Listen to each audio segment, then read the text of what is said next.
Assalamualaikum warahmatullahi wabarakatuh. Perkenalkan, nama saya Selvi Felicia dengan nomor induk mahasiswa 2102113977, Fakultas Ekonomi Bisnis Universitas Riau, dari kelas pengantar bisnis kelas H. Hari ini saya akan membacakan materi mengenai sistem ekonomi dan peranan perusahaan.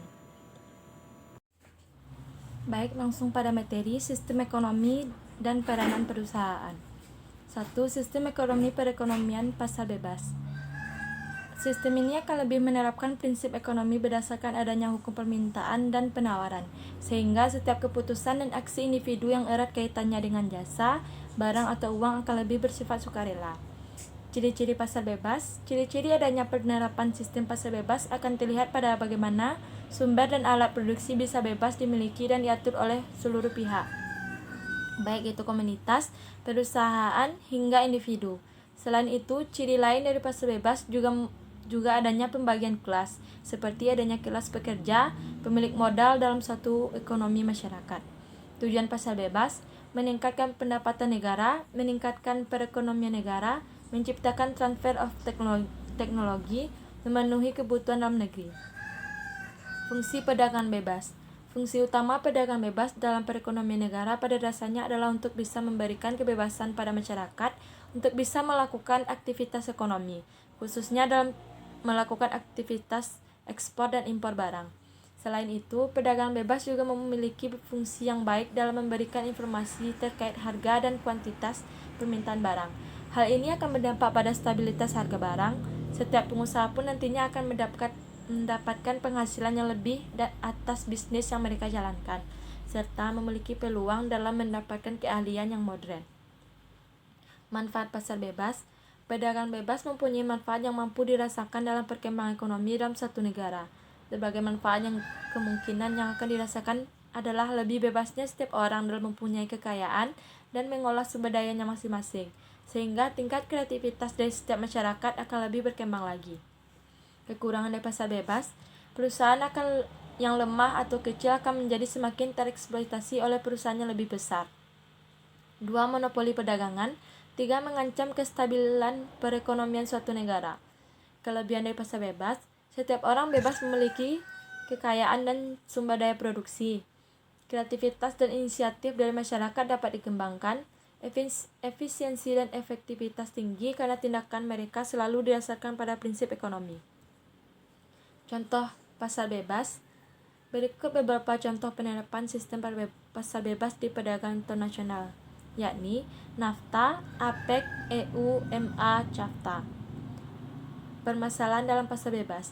Pelaksanaan pasar bebas tentu sering mendapat banyak kendala dan umumnya terkait ancaman kekuatan implisit dan eksplisit.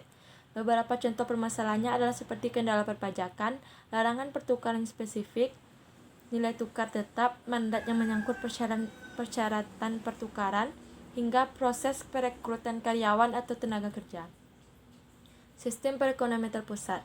Pengertian dari sistem ekonomi terpusat yaitu sebuah sistem ekonomi yang seluruh peraturannya diatur oleh pemerintah pusat, sehingga rakyat hanya melakukan apa yang sudah ditentukan oleh pemerintah tadi. Ciri-ciri sistem ekonomi terpusat. Pembagian pekerjaan dan jenis pekerjaan diatur oleh pemerintah. Proses penyaluran barang dan harga jual beli barang ditentukan oleh negara. Hanya ada perusahaan milik pemerintah dan pihak swasta, tidak boleh mendirikan perusahaan. Seluruh kegiatan produksi sebuah perusahaan dilakukan secara bersama. Tujuan negara dengan sistem ekonomi terpusat: mendorong kekuatan industri. Sistem ekonomi terpusat tidak mengizinkan monopoli oleh pihak swasta karena ekonominya sepenuhnya diatur oleh pemerintah. Tingkat produksi dan ketersediaan barang dapat disesuaikan untuk memenuhi tuntutan populasi yang tepat. Sistem ekonomi ini dapat menyelaraskan masyarakat dan pemerintah lewat visi bangsa. Contoh dari sistem ekonomi terpusat: komunisme primitif, sistem feudal, negara-negara kolektif. Negara-negara yang menerapkan sistem ekonomi terpusat: 1. Korea Utara, 2. Cina, 3. Kuba. Dampak sistem ekonomi terpusat: bisa untuk menekan angka pengangguran, ada jaminan untuk masyarakat, kemudahan dalam pengendalian harga dan pemerataan, kondisi pasar dalam negeri bisa berjalan lancar. Kelebihan sistem ekonomi terpusat: bisa membantu dalam mengurangi pengangguran, ada jaminan untuk warganya, inflasi mudah dikendalikan. Kekurangan sistem ekonomi terpusat, mobilisasi berjalan cepat, 2. Menghasilkan produk yang bukan berdasarkan pemerintahan konsumen, 3. Menghambat inovasi. Sistem perekonomian campuran adalah suatu sistem yang mencampurkan karakteristik pasar, kebijakan, dan ekonomi tradisional dalam tempat tersebut. Sistem ini pun memiliki beberapa karakteristik kebijakan ekonomi pada bidang tertentu yang dianggap strategis. Hal ini dilakukan agar pemerintah mampu melindungi rakyat dari mekanisme pasar di dalamnya.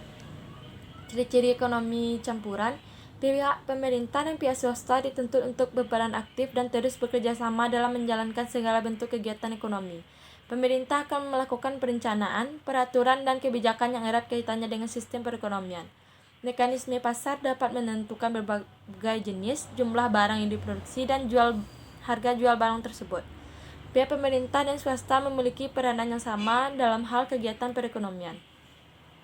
Tujuan ekonomi campuran: pemerintah akan cenderung lebih melakukan pengendalian dan pengawasan atas tindakan ekonomi bisnis warganya. Pemerintah akan memberikan jaminan sosial dan pemerataan pendapatan terhadap warganya, menghindari terjadinya monopoli, memberikan kebebasan bagi setiap individu untuk lebih kreativitas dalam berbisnis. Kekurangan ekonomi campuran: tingkat kebebasan yang terjadi dalam mekanisme pasar terlalu besar. Perencanaan industri yang terpusat oleh pemerintah pun bisa menciptakan masalah. Pertumbuhan laju ekonomi akan cenderung lebih lambat daripada sistem ekonomi liberal. Pemerataan pendapatan cukup sulit untuk direalisasikan di lapangan. Negara-negara yang menerapkan sistem ekonomi campuran: Indonesia, Mesir, Malaysia, Filipina.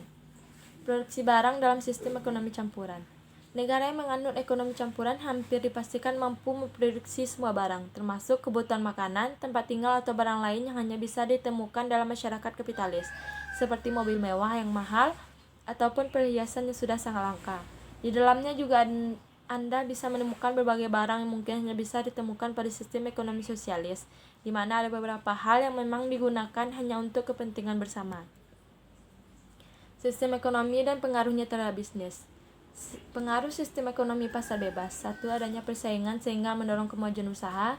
2. Campur tangan pemerintah dalam bidang ekonomi kecil sehingga mendorong kesempatan lebih luas bagi pihak swasta. 3. Produksi didasarkan pada permintaan pasar atau kebutuhan masyarakat. 4. Pengakuan hak milik oleh negara mendorong semangat usaha masyarakat. Pengaruh sistem ekonomi terpusat atau komando: 1. Pemerintah lebih mudah dalam mengadakan pengawasan dan pengendalian. 2. Pemerintah bertanggung jawab sepenuhnya terhadap seluruh kegiatan ekonomi.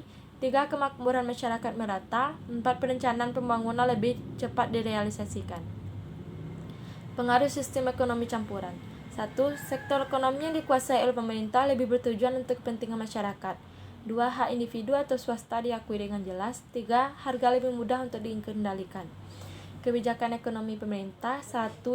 Kebijakan ekonomi fiskal, yaitu berhubungan erat dengan kegiatan pemerintah sebagai pelaku sektor publik.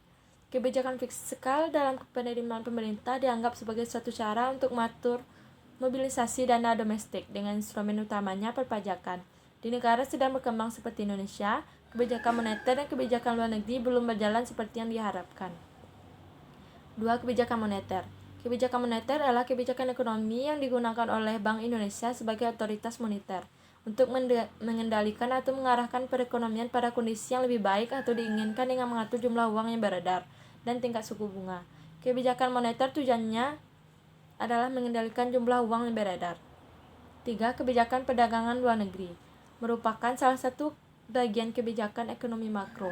Kebijakan perdagangan luar negeri adalah peraturan yang dibuat oleh pemerintah yang mempengaruhi struktur atau komposisi dan arah transaksi perdagangan serta pembayaran internasional.